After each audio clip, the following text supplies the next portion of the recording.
So now, guys, now I'm going to discuss this our second unit of international business. So here our topic is a government invention in the trade. So जो government का जो एक part होता है ना, वो trade जो भी होते हैं, इकोनॉमिकल ट्रेड होते हैं ना, उसमें बहुत ही इंपॉर्टेंट रोल प्ले करता है. वो क्या क्या है?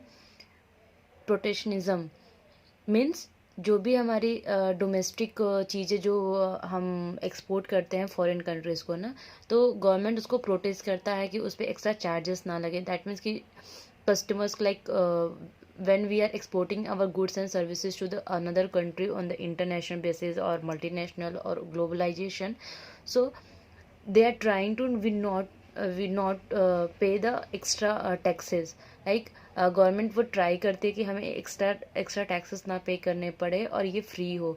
तो गवर्नमेंट मेनली जो गवर्नमेंट होती है ना, वो एक्सपोर्ट पे जो चीज़ें हम एक्सपोर्ट करते हैं उसको फ्री करती है. कि जो भी एक्स्ट्रा चार्जेस है जो फॉरेन कंट्रीज चार्जेस करते हैं ना, उसको वो फ्री करते हैं. Another one is the tariff. A tax imposed on imported products effectively increase the cost of acquisition for the customer. जो tariff, it is a kind of tax. जब भी हम कोई चीज़ें when we are importing the goods from the foreign countries, that time we have to pay an extra tax which is called tariff. जो भी चीज़ें हम इंपोर्ट करते हैं, हमें उस पर गवर्नमेंट को जो टैक्स पे करना होता है, उसे we are using the call tariff. Non tariff trade barriers, it's refers a government policy, regulation और procedure that implied trades through means other than explicit tariff. Means इसमें क्या होता है, नॉन टैरिफ बैरियर्स में होता क्या है कि यहाँ पे हमें गवर्नमेंट को taxes, we don't need to pay the taxes to the government, but the same time they provide, government से कुछ पॉलिसीज एंड रेगुलेशन होते हैं which is we have to follow. We don't need to pay the tax, but we should to follow that particular policy, and we have to go with that particular government regulation and policies. And the another one, the custom. Custom refers to the checkpoints as the port of entry in which country where government officially is inspect imported products and levy tariffs. Customs क्या होते हैं ना, जो भी country के entries होते हैं, entry points पे, वहाँ पे एक डिपार्टमेंट होता है, कस्टम डिपार्टमेंट, जहाँ पे व्हेन जब कोई भी चीज़ होती है, गुड्स होते हैं या कुछ भी पार्सल्स होते हैं जो भी इंपोर्ट होते हैं, वो फर्स्ट कस्टम डिपार्टमेंट चेक करता है. And then according to the goods, custom officers जो होते हैं उस पर टैक्स फिक्स करते हैं.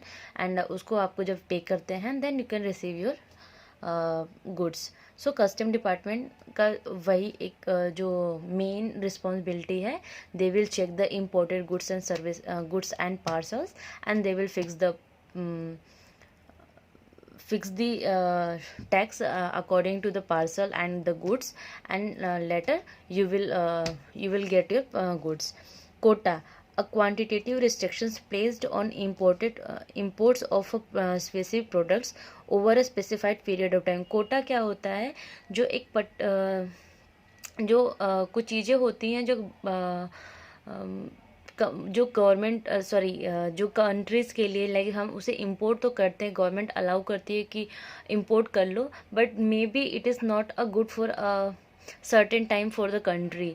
तो ऐसे कुछ चीज़ें होती हैं जो कंपनी जो अच्छी नहीं होती हैं चीज़ें, बट स्टिल गवर्नमेंट अलाउ करती है, उनको इंपोर्ट करती है, but for a particular time. If अगर आप चाहते हो कि हाँ हम ज़्यादा चीज़ें इंपोर्ट कर लें एंड हम उसे अपने हिसाब से अपने तरीके से अगर उसको करें कि नहीं, हम अपने हिसाब से बिजनेस करेंगे इंपोर्ट करने के बाद, तो गवर्नमेंट वहाँ पे अलाउड नहीं करती है.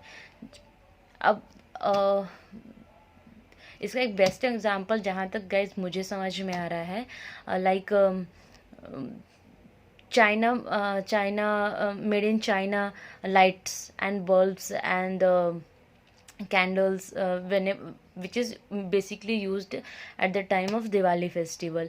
जो गवर्नमेंट को पता है कि वो चीज़ें जो भी मेड इन चाइना चीज़ें होती हैं, लाइक लाइट्स हो गए, कैंडल्स हो गए, दियाज हो गए, जो कि वो चीज़ें अच्छी नहीं होती हैं, गवर्नमेंट को भी पता रहती है, but still they have no choice.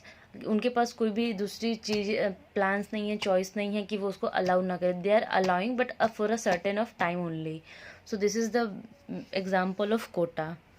Hope you guys will understand what is the government's invention in the trade.